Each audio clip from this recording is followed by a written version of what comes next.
ಅವನೇನೋ ಕಾಪಾಡ್ತಾನೆ ಇವನೇನೋ ಕಾಪಾಡ್ತಾನೆ ಅಂತ ಯಾರ್ಯಾರನ್ನೂ ಕಾಪಾಡೋದಿಲ್ಲ. ಈ ಕೇಡ್ ಬಯಸ್ತೀನಿ ಅನ್ನೋದಲ್ಲೇ ಕಾಲ ಅಡ್ಡ ಮಾಡಿರ್ತಾರೆ.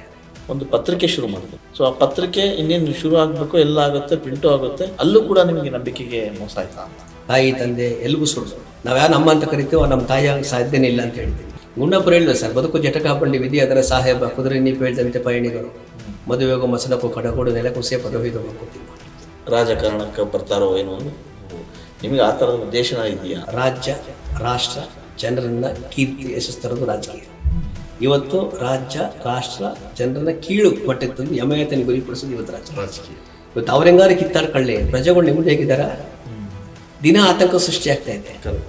ನೀವು ಈ ಎಲ್ಲ ಕೆಲಸಗಳ ನಡುವೆ ಮತ್ತೊಂದು ಕೆಲಸ ಮಾಡ್ತೀರಾ, ಒಂದು ಪತ್ರಿಕೆ ಶುರು ಮಾಡ್ತೀರಾ. ಸೊ ಆ ಪತ್ರಿಕೆ ಇನ್ನೇನು ಶುರು ಆಗಬೇಕು, ಎಲ್ಲ ಆಗುತ್ತೆ, ಪ್ರಿಂಟು ಆಗುತ್ತೆ, ಆಮೇಲೆ ಮತ್ತೆ ಅದು ಬರ್ತೀರಿ, ಅಲ್ಲೂ ಕೂಡ ನಿಮಗೆ ನಂಬಿಕೆಗೆ ಮೋಸ ಆಯ್ತಾ ಅಂತ? ಸರ್ ನೋಡಿ, ಅದಕ್ಕೋಸ್ಕರ ನಾನು ಪುಸ್ತಕ ಬರೆದಿದ್ದೀನಿ ಗೊತ್ತಾ, ನಂಬಿಕೆ ಜೀವನ ಅಂತ. ಹೌದು, ನನ್ನ ಬುಕ್ಕಲ್ಲಿ ಬರ್ದಿದ್ದೀನಿ. ನನ್ನ ಬುಕ್ಕಲ್ಲಿ ಈ ವರ್ಡ್ ಬರ್ದಿದ್ದೀನಿ. ಈಗ ನಮ್ಗೆ ಅಪ್ಪ ಗೊತ್ತಿಲ್ಲ ಸರ್, ಅಮ್ಮ ಹೇಳ್ತಾಳೆ ಅವನೇ ಕಣ ಅಪ್ಪ ಅಂತ. ಕರೆಕ್ಟ್. ಆ ನಂಬಿಕೆ ಮೇಲೆ ಅಪ್ಪ ಅಂತ ಕರಿತೀವಿ. ಅವಳ ಅಮ್ಮ ಅಂತ ಗೊತ್ತಿಲ್ಲ ಸರ್, ಅವಳು 100 ಸತಿ ಹೇಳ್ತಾಳೆ ಅಮ್ಮ ಅನ್ನೋ ಅಮ್ಮ ಅನ್ನೋ ಅಮ್ಮ ಅನ್ನೋ ಅಂತೇಳಿ. ಆಗ ಅಮ್ಮ ಅಮ್ಮ ಅಂತ ಕರಿತೀವಿ. ಅವಳಿಗೆ ಅಮ್ಮ ಅಂತ ತಕ್ಷಣ ಅವಳಿಗೆ ಆನಂದ ಆಗೋಯ್ತು, ಅಯ್ಯೋ ನನ್ನ ಮಗ ಇವತ್ತು ಅಮ್ಮ ಅಂದ್ಬಿಟ್ಟ ಅಂತ ಹೇಳ್ಬಿಟ್ಟು ಅಂತೇಳಿ.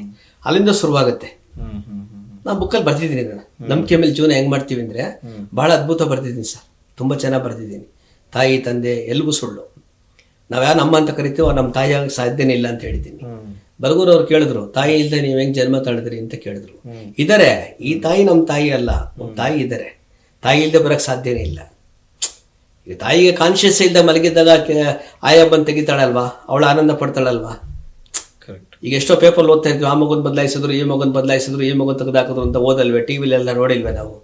ಯಾವುದ್ರ ಮೇಲೆ ಮಾಡ್ತೀರಿ? ನಂಬಿಕೆ ಮೇಲೆ ಜೀವನ ಮಾಡ್ಬೇಕು ಅಷ್ಟೇನೇನೆ. ಅದಕ್ಕೆ ನಂಬಿಕೆ ಜೀವನ ಅಂತ ಪುಸ್ತಕ ಬರೆದೆ ನಾನು. ಗುಂಡಪ್ಪರು ಹೇಳಿದ್ರು ಸರ್, ಬದುಕು ಜಟಕಾಪಂಡಿ ವಿಧಿ ಅದರ ಸಾಹೇಬ ಕುದುರೆ ನೀ ಹೇಳ್ದಂತೆ ಪಯಣಿಗರು ಮದುವೆಗೂ ಮಸನಕ್ಕೂ ಕಡಗೋಡು ನೆಲಕುಸೆ ಪದವಿದು ಮಂಕುತಿಮ್ಮ. ಜೀವನ ಅಂದ್ರೆ ಜಟಕಾ ಬಂಡಿ ಅಷ್ಟೇ. ಹೇಳಿ ಸರ್. ಎಸ್, ನೀವು ಹೇಳೋದಂಗೆ ಜೀವನ ಅದೇ, ಬದುಕು ಜಟಕ ಬಂದಿದ್ದೀನಿ. ಹೌದು. ಬಟ್ ಇದರ ನಡುವೆ ನೀವು ಒಂದಿಷ್ಟು ಗೊತ್ತಿಲ್ಲದಂಗೆ ಸಾಮಾಜಿಕ ಕೆಲಸಗಳನ್ನು ಮಾಡ್ತಾ ಇರ್ತೀರಿ. ಇನ್ನು ಯಾರೋ ಒಂದಿಷ್ಟು ಹೆಲ್ಪ್ ಅಂತ ಬಂದಾಗ ಯಾರಿಗೂ ಹೇಳಲ್ಲ, ಕರಿತೀರಾ, ಕೂತ್ಕೊಳ್ತೀರಾ, ಮಾತಾಡ್ತೀರಾ, ಅವ್ನಿಗೆ ಏನು ಬೇಕೋ ಅದು ಮಾಡ್ತೀರಾ ಅಂತ ಬಹಳಷ್ಟು ಜನ ಇದ್ದಾರೆ. ನಿಮ್ಮ ಬರ್ತ್ಡೇ ಸಂದರ್ಭದಲ್ಲಂತೂ ಒಂದಿಷ್ಟು ಜನ ನಿಮ್ಮನ್ನು ಹುಡ್ಕೊಂಡು ಕೂಡ ಬರ್ತಾರೆ. ಸೊ ಆ ಟೈಮಲ್ಲಿ ಒಂದಿಷ್ಟು ಸಾಮಾಜಿಕವಾಗಿ ಮಾಡ್ತಾ ಇದ್ದೀರಿ.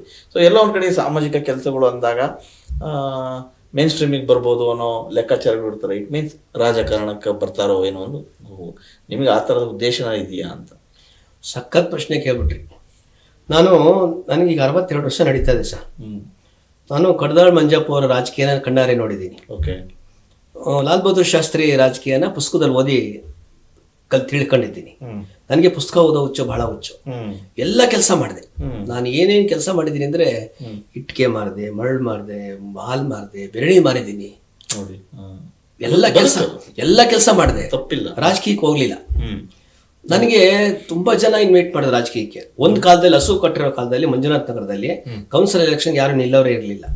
ಆಗ ನಮ್ಮ ನರೇಂದ್ರ ಬಾಬು ಅವ್ರು ನಿಂತರು, ತೆಂಗಿನ ಮರದ ಗೊತ್ತಿಗೆ ನಿಂತರು. ಅವ್ರು ಗೆದ್ದುಬಿಟ್ರು. ಅವತ್ತು ನಾನು ರಾಜ್ಕುಮಾರ್ ಸಂಘ ನಡೆಸ್ತಾ ಇದ್ದೀನಿ. ಗಣೇಶನ ಹಬ್ಬ ಮಾಡೋದು, ರಾಜ್ಯೋತ್ಸವ ಮಾಡೋದು, ಅವಾಗ ಬಹಳ ಹುಚ್ಚು. ಆಲಿನ ಸೀನ್ ಅಂದ್ರೆ ಬಹಳ ಫೇಮಸ್ ಸಂಘಟನೆ. ಈ ಕಡೆ ಥಿಯೇಟರ್ ಸೀನ್ ಅಂದ್ರೆ ಹುಚ್ಚು, ಈಗ ಸಿನಿಮಾದ್ರೆ ಹುಚ್ಚು. ಎಲ್ಲ ಫೀಲ್ಡ್ಗೆ ಹೋದ್ರು ಅಲ್ಲಿ ಹೆಸರು ತಗೊಂಡ್ಬಂದೆ ನಾನು. ನನಗೆ ರಾಜಕೀಯ ಬೇಡ ಅಂತೇಳಿ. ಯಾಕಂದ್ರೆ ನಾವು ನೋಡ್ರಿ ರಾಜಕೀಯ ಗೊತ್ತಾ, ರಾಜ್ಯ ರಾಷ್ಟ್ರ ಜನರನ್ನ ಕೀರ್ತಿ ಯಶಸ್ಸು ತರೋದು ರಾಜಕೀಯ. ಇವತ್ತು ರಾಜ್ಯ ರಾಷ್ಟ್ರ ಜನರನ್ನ ಕೀಳು ಮಟ್ಟಕ್ಕೆ ತಂದು ಯಮಯತನ ಗುರಿಪಡಿಸೋದು ಇವತ್ತು ರಾಜಕೀಯ. ಇವತ್ತು ಅವ್ರೆಂಗಾರು ಕಿತ್ತಾಡ್ಕೊಳ್ಳಿ, ಪ್ರಜೆಗಳು ನೆಮ್ಮದಿ ಆಗಿದಾರ? ದಿನ ಆತಂಕ ಸೃಷ್ಟಿ ಆಗ್ತಾ ಇದೆ. ನನಗೆ ರೈತರತ್ನ ಪ್ರಶಸ್ತಿ ಅಂತ ಕೊಟ್ಟರು ದೇವೇಗೌಡರು. ನನ್ನ ಮಾತು ಕೇಳಿದ್ರು ವೇದಿಕೆ ಮೇಲೆ. ನೀವು ರಾಜಕೀಯಕ್ಕೆ ಬನ್ನಿ, ನಾನು ಹೆಲ್ಪ್ ಮಾಡ್ತೀನಿ, ಬಾ ಶ್ರೀನಿವಾಸನೇ ಬರಬೇಕು ಅಂದರು. ನಾನು 8 ನಿಮಿಷ ಮಾತಾಡಿದೆ ಅವ್ರ ವೇದಿಕೆ. ಮಾಜಿ ಪ್ರಧಾನಿ ದೇವೇಗೌಡರದ್ದು ನೋಡಿ, 94 ವರ್ಷ. ಇವತ್ತು ಅವರು ಹುಡುಗರ ಥರ ಇವತ್ತು ಮಾತಾಡ್ತಾರೆ ಅಂದರೆ ಅವ್ರ ಅವಶ್ಯಕತೆ ಏನೇನಾಗಿರ್ಬೇಕು. ನನ್ನ ಕರೆದ್ರು, ಈ ಥರ ಇದೆ ಮಾಡೋಣ ಅಂತ ಕರೆದ್ರು. ನಾನು ವೇದಿಕೆ ಮೇಲೆ ಹೇಳಿದೆ, ಎಲ್ಲ ಕೆಲಸ ಮಾಡಿದೆ, ಈ ಹಾಳು ರಾಜಕೀಯಕ್ಕೆ ಹೋಗ್ಲಿಲ್ಲ ನಾನು ಅಂತಂದೆ. ಶ್ರೀನಿವಾಸ್ ಅವರ ಹಾಳು ರಾಜಕೀಯ ಅಂದರು, ಶ್ರೀನಿವಾಸ್ ಅವರ ಹಾಳು ರಾಜಕೀಯ ಅಂದರು. ನನ್ನ ಪುಸ್ತಕದಲ್ಲಿ ಬರೆದೆ, ಈ ಭ್ರಷ್ಟ ವ್ಯವಸ್ಥೆ ಅಂತ ಬರೆದಿದ್ದೀನಿ ಸರ್. ಎಲ್ಲಿ ನಮ್ಮ ನಂಬಿಕೆ ಜೀವನ ಪುಸ್ತಕದಲ್ಲಿ ಪ್ರಜೆಗಳಾಳಲು ಬಂದ ಪ್ರಭುಗಳು, ನಾಡ ಪ್ರಭುಗಳು, ರಾಜ್ಯ ದೊರೆಗಳು, ಕ್ಷಣ ಕ್ಷಣಕ್ಕೂ ಬಣ್ಣ ಬದಲಿಸುವ ಗೋಸುಂಬೆಗಳು, ಇವರು ಗೋಮುಖ ವ್ಯಾಘ್ರಗಳು ಅಂತ ಬರೆದೆ. ಇವತ್ತೇನು ಈಗ ನಡೀತಾ ಇದ್ದೀವಿ, ಈಗ ಅದನ್ನ ತುಂಬಾ ಪ್ರಾಸ್ಪೋದ ಬರೆದೆ. 16 ವರ್ಷಗಳ ತಲೆಮಾರು, ಅಶಕ್ತರು ಅಸಹಾಯಕರು ಅಂದ ಅನ್ನೋರು ಸಿಗಲೇ ಇಲ್ಲ ಒಳ್ಳೆಯ ಸೋರು. ಬಡವ ಬಲದಿಂದ ಶಾಸಕರಿಂದ ಕೋಟಿ ಕೋಟಿ ಕುಬೇರರು.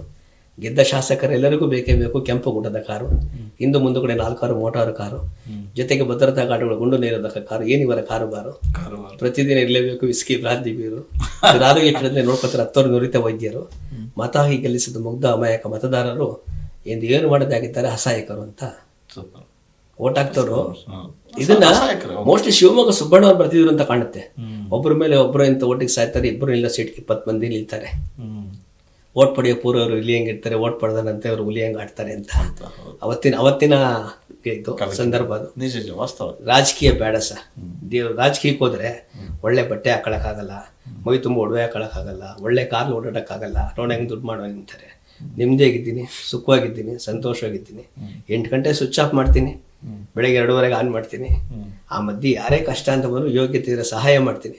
ಆಗಲ್ಲ ಅಂತ ಹೇಳ್ತೀನಿ. ಕರೆಕ್ಟ್. ಈ ಥರ ಇರಬೇಕು. ನಿಮ್ದು ಇರೋ ಅಷ್ಟು ದಿವಸ ನೆಮ್ಮದಿಯಾಗಿರ್ಬೇಕು, ಯಾರಿಗೂ ನೋವು ಕೊಡಬಾರ್ದು ಸರ್. Yes sir. ನಿಮ್ಮ ಫ್ಯಾಮಿಲಿಯಲ್ಲಿ ಮಗ ಒಂದು ಚೀಕಳ್ಳ ಅಂತ ಒಂದು ಆಲ್ಬಮ್ ಸಾಂಗ್ ಮಾಡ್ತಾರೆ.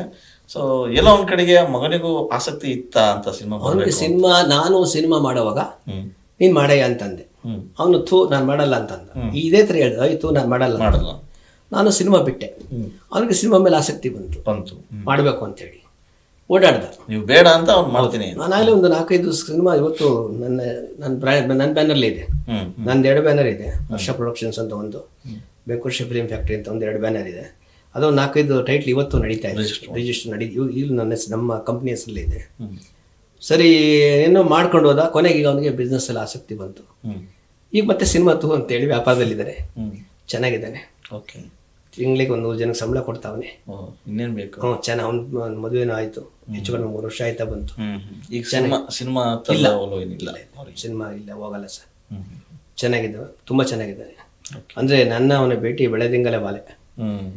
ಫೋನಲ್ಲಿ ಡೈಲಿ ಮಾತಾಡ್ತೀವಿ, ಮುಖಾಮುಖಿ ಮಾಡೋದು ಸಿಗಲ್ಲ. ಯಾಕಂದ್ರೆ ನಾನು ಲೇಟಾಗಿ ಬರ್ತಾರೆ, ನಾನು ಲೇಟಾಗಿ ಬೇಗ ಮಲಗ್ತೀನಿ. ಮತ್ತೆ ಬೆಳಗ್ಗೆ ನಾನು ಬೆಳಗ್ಗೆ 7 ಗಂಟೆ ಬಿಟ್ಬಿಡ್ತೀನಿ ಮನೇನ ಡ್ಯೂಟಿ. ಈ ಥರ ಸಂಡೇ ನಾನು ಸಿಗ್ತೀನಿ. ಸಂಡೇ ಯೂಶಲಿ ಎಲ್ಲೂ ಹೋಗಲ್ಲ ನಾನು. ಈ ಥರ ಶಿಸ್ತುಬದ್ಧ ಜೀವನ ಮಾಡಬೇಕು ಸರ್. ಶಿಸ್ತುಬದ್ಧ ಜೀವನ ಮಾಡ್ರಿ ಎಲ್ಲರೂ. ನೀವು ಸಣ್ಣ ಆಗ್ಬೇಕಲ್ವಾ? ಅದು ಒಂದು ಉತ್ತಮ ಆಹಾರದಿಂದ ಸಣ್ಣ ಆಗ್ಬೇಕಲ್ವಾ? ಪ್ರತಿದಿನ ನಮ್ಮ ಜೀನಿ ಸ್ಲಿಮ್ನ ಯೂಸ್ ಮಾಡಿ ಯಾವುದೇ ಸೈಡ್ ಎಫೆಕ್ಟ್ ಇಲ್ದಂಗೆ ನೀವು ಸಣ್ಣ ಆಗ್ತೀರಾ. ತುಂಬ ಖುಷಿ ಆಗ್ತಾ ಇದೆ. ಯಾಕೆಂದರೆ ಇವತ್ತು ಎಷ್ಟೋ ಜನ ಮಹಿಳೆಯರು ಹೇಳ್ತಾ ಇದ್ರು, ನನಗೆ PCOD ಪ್ರಾಬ್ಲಮ್ ಇತ್ತು ಸರ್, ಥೈರಾಯ್ಡ್ ಪ್ರಾಬ್ಲಮ್ ಇತ್ತು ಸರ್, ಆರಾಮಾಗಿ ನಾನು ಸಣ್ಣ ಆದೆ ಸರ್, ತುಂಬ ಥ್ಯಾಂಕ್ ಯು ಅಂತ ಎಷ್ಟೋ ಜನ ಹೇಳ್ತಾ ಇದ್ರು. ನಿಮಗೆ PCOD ಪ್ರಾಬ್ಲಮ್ ಇರಲಿ, ಥೈರಾಯ್ಡ್ ಪ್ರಾಬ್ಲಮ್ ಇರಲಿ, 100% ನೀವು ಸಣ್ಣ ಆಗಬೇಕು, ಆರೋಗ್ಯದಲ್ಲೂ ಸಮೇತ ತುಂಬ ಚೇತರಿಕೆ ಆಗಬೇಕು ಅಂದರೆ ಪ್ರತಿದಿನ ನಮ್ಮ ಜೀನಿ ಸ್ಲಿಮ್ನ ಯೂಸ್ ಮಾಡಿ. ಯಾಕೆಂದರೆ ಜೀನಿ ಸ್ಲಿಮ್ಮು ಒಂದು ಉತ್ತಮ ಆಹಾರ.